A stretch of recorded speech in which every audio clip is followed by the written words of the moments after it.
Let's get you the latest update on this from our reporter Karinda Jagmohan, who joins me now live from the site of the building collapse.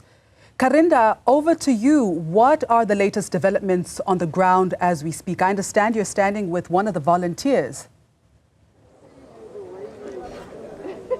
Certainly, Mr. Chaba. So disaster management officials have been in meetings to discuss a way forward with regards to the rescue operations today. But around us, you will see a lot of the volunteers as well who are part of this rescue operation, and certainly an integral part. It's the support system for the important race against time that is happening today.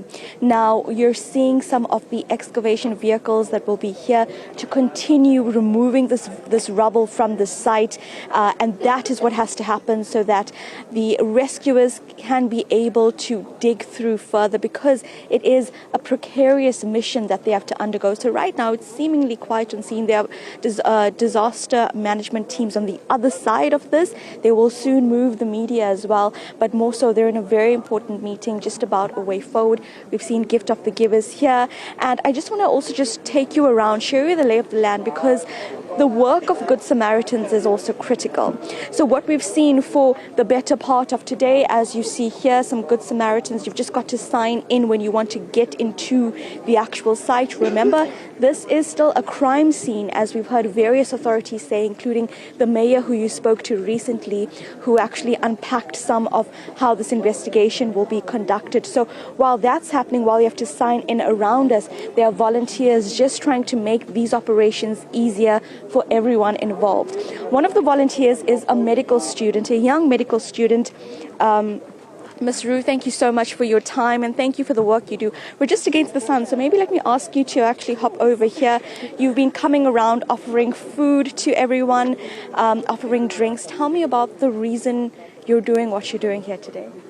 I believe it's only true humanity if someone is in need that you come and help. So we are here to help. We see the heart of George, everybody in the surrounding areas. I want to thank you all for helping, for the generous donations that you're giving. I just really want to thank everyone that is a part of this. It's not only one person, it's a collective group that's really making a change and helping us to progress as we are.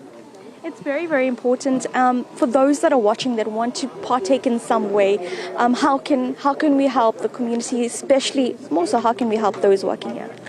So we are really in need of blankets, pillows, lip eyes, sunscreen, burn shield. We need size 8 safety boots for PPE. We really need some buffs. So there is a few things that we do need that we have run out of. Hard hats.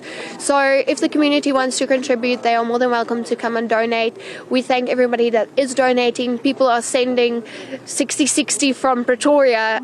So we really see the heart, and we really do appreciate everything that we are getting at the moment. So that's some of the stuff that we do need as we go along, and as we run out of stuff like gloves. I forgot gloves. We really need medical gloves. We do appreciate everything that comes in. Tell me, ma'am, at this time when, it's a race against time before we have to go to the recovery stage, what's your message to those watching, just in terms of the hope that, young people like you are offering to the teams on the ground here? Prayer.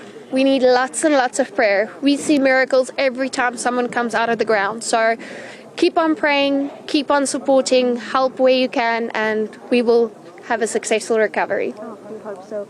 Rue, thank you so much for your time. Much appreciated. Pleasure. A medical student, her blazer's dirty, her clothes are dirty, and that's because she's doing the work on the ground, going around, especially trying to speak to the rescuers, offering drinks, and a very important thing about the PPE that is needed here. So there are various avenues to take, perhaps to contact the George municipality, Gift of the Givers, but in a number of local organizations that are on the ground helping. They need help, and especially because it's very hot under difficult circumstances, so that is what's needed. Now, take a little bit of a walk with me, Mr. Chaba. I just want to show you the lay of the land. Of course, you see the massive media contingent, and now they're also just being a little bit stricter. You've got to have a certain accreditation pass to actually be where we are now. I want to show you as well, as we walk around, the actual path that's blockaded. So the entire part of Victoria Street St. George is blockaded now, and as you see, that is the police tape. So you can only be across this line with certain access because it is ultimately a crime scene. We have just spoken to a survivor, and we'll bring you that clip shortly, but he was in this building on Monday. He's one of the supervisors here. He managed to jump out of the edge of this building as soon as he heard, he said, sounds. He had some injuries, but he said 2 people close to him died at the scene on Monday. He saw them pass away, and he said he's still struggling with the nightmares of this. So there's counseling being offered. There are religious services being offered as well. Something we heard that is much needed is prayer. We heard the mayor in your interview just now say counseling and religious services are also being offered, and that's to deal with the trauma of the situation, because it becomes very heartbreaking when you can see the rescuers digging for a long time in this rubble, knowing that there are survivors beneath those slabs, packed on top of each other. There's one survivor, we understand, who's been standing, and they are still breathing. At least we know they are still breathing. But for how long? And that is why it is critical to make sure that everyone who's working to get people out of this rubble are supported as well. So we'll keep giving you these updates. My colleague Sipa Kema is also on the ground to give you more reports as well with regards to some of the investigations that are being undertaken. That's a chat.